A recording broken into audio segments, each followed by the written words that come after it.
Guys, it happened. I'm so excited. Darwin baby hatched. So we have 6 baby geckos. That's about, I don't even know. That's like 3, 4, 5 clutches or something. No, 4. 4 clutches because 2 of them didn't make it. And that's how we have 6 baby geckos. All of them are from Leonard, who's right here. Not Leonard. Linus and Teddy, who's somewhere. Normally she's up in the top. I don't know where she is. And none of them have been from my adult female Darwin. But a long time ago, I had Leonard, and Leonard passed away. But before Leonard passed away, like a couple days, I saw them mating. And then she laid eggs, and I was like, these have to be Leonard babies because she hasn't been with Linus. And then I put the eggs in here, and both of them hatched. They've been in here for so long. It's insane. It's been well over like 100 days. But there we have it. I'm so excited. Both of them hatched. So they're covered in this stuff, and they're also shedding. But they look so cool. Holy crap, they look amazing. They're so different than the Leonard. They're so different from the Teddy and Linus babies. They're so cool looking. They're like so dark and weird. What the heck? I'm so excited. So here, I'll show you these guys. 2 of these were born just the other day. I don't think it's this one. Yeah, this one was born just the other day. And that one was born just the other day. This one was born, I want to say like 20 days before those ones. And then this one's been alive for a couple months, maybe. And then I have 2 that are the eldest ones right here. And they have been alive for a couple months. So they're pretty big. But I'm so excited. So these are 2 more Darwin babies, or 2 more Darwin eggs. But you can't really see the size difference. But these things were like majorly massive. These eggs, they were huge before, but you can kind of see like how this size different. Like they were so big. So I'm actually interested to see, because I'm like, these guys are actually pretty large, which is really cool to see. So here, let's you all right, bud? You're alive, right? Oh no. Okay. Thanks the Lord. Okay. I was like, this is not good. So he's alive. He's just acting weird. That's very strange. Okay. Normally they're kind of flighty.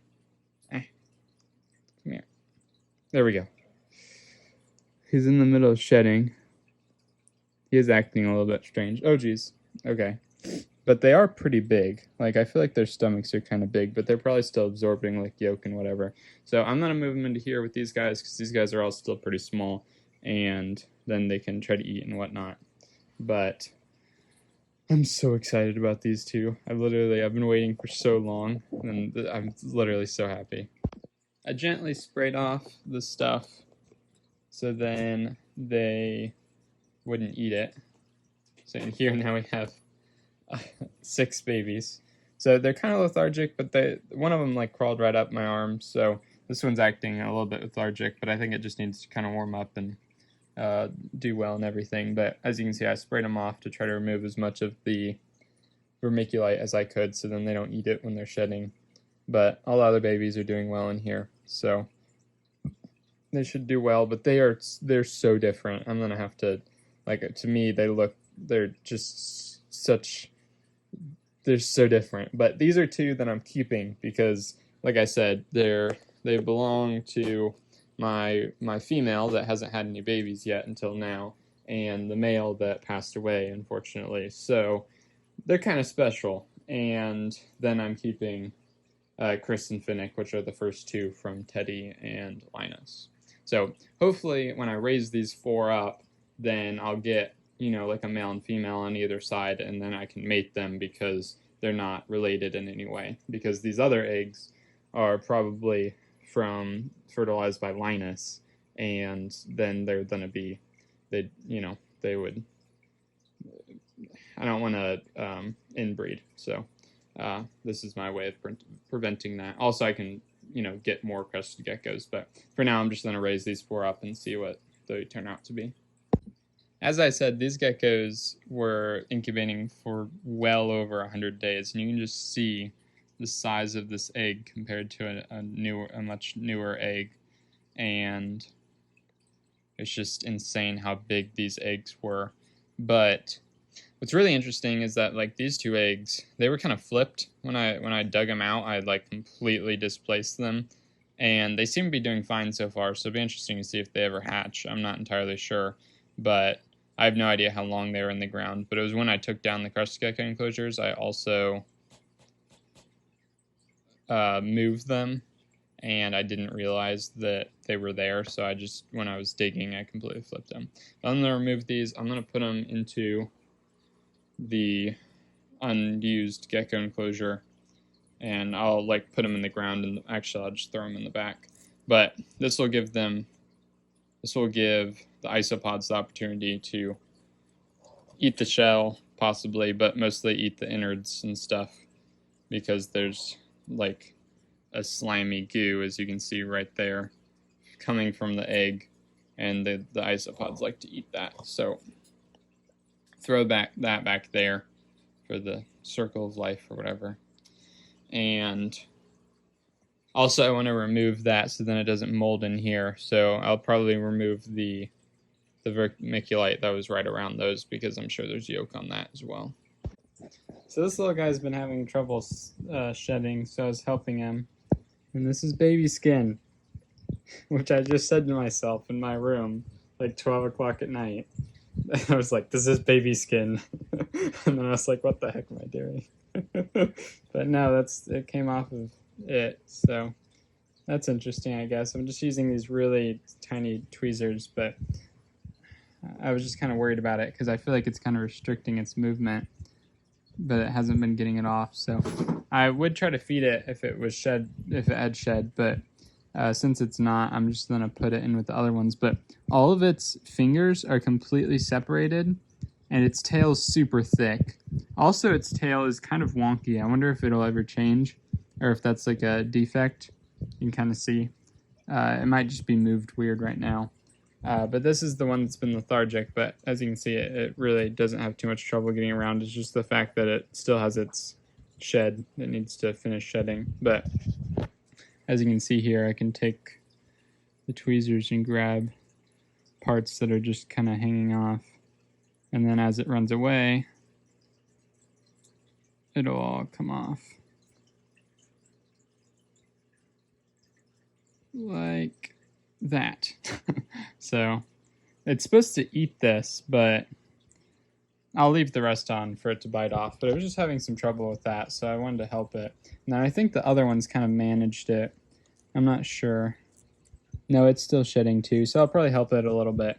But I'm putting them in with all the other ones so I can clean this container out. I'm starting to think I should do a bioactive baby enclosure where I block off all the dirt with like slate rock, and then I can have like a live plant in here, and then there can be tons of springtails that will go around and eat the feces, so then I won't have to deal with that, and it'll stay nice and humid and like all the good things. Essentially a bioactive enclosure, but I won't have to worry about them licking up dirt, because that's the main concern with babies in a bioactive tank. So I don't know, I'm thinking about it, but the problem is that would just take some time that I don't have right now, so I'll just continue cleaning it out as I have been. So this appears to be an unforeseen issue.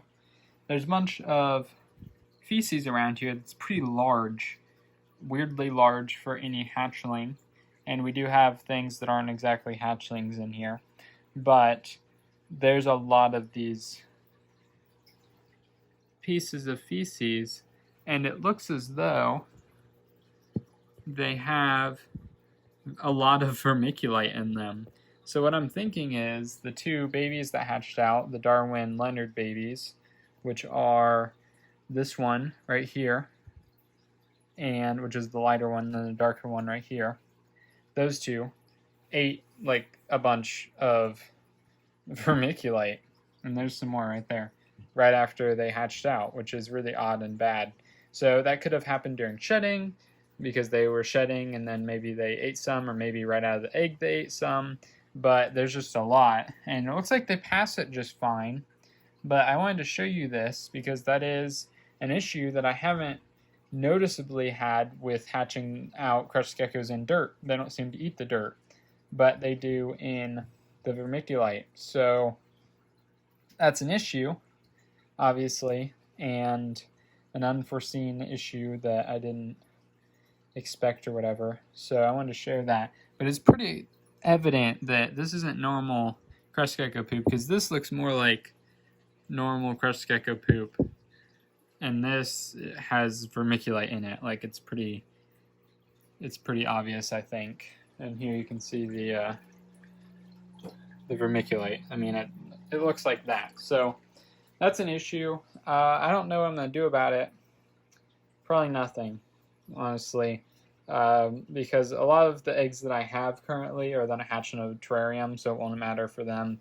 And then 2 eggs are hatched like a long time from now, and they can hatch on vermiculite. It doesn't seem to be causing any troubles, but that is kind of a problem. So if I want to do it more extensive, if I want to hatch these guys more extensively, maybe I'll look into it. But, or changing that up or doing something to fix this issue, because obviously we don't want them to ingest something like that. But it doesn't seem to hurt them. It's just kind of unideal. So I wanted to share that because that is, vermiculite has worked really well, but unfortunately it seems that they tend to eat it right out of the egg. So there's also a reason that people don't keep them in bioactive terrariums right away, because they tend to eat dirt. So that's kind of bad, and that can be really bad if it's a baby like these guys, because they're so small. Currently, I thought about putting this as bioactive, but my main problem with that is that if I make it bioactive, then gnats are going to go nuts and lay tons of maggots and stuff everywhere in their food and everything. Currently, the gnats have left their food and everything alone, but they're going crazy, and the older, these ones right here. So there's a lot of gnats in here and maggots and stuff, which isn't really harmful to the gecko, but it's kind of disgusting in my room because I have a lot of gnats and fruit flies in my room, which is not ideal. So that's why I'm going to just keep it like this, and then I can just remove the feces and everything, and I'll eventually move them to a terrarium once they're big enough. So that's going to be it for this video. I hope you enjoyed. I kind of enjoyed the beginning part where I'm like really excited, because honestly I don't even see myself being that excited very often, so it's kind of nice for me to see myself. So that was pretty interesting, and I always get excited when new geckos are born, especially when they're different types. So I hope that you enjoyed this video, and if you have any interest in seeing more videos like this, then subscribe. Or I do tons, like a range of content. So if you want to see videos about animals, then I have tons of animals, specifically reptiles, but also other animals. So stay tuned for that if you're interested. Other than that, I hope you have a great day.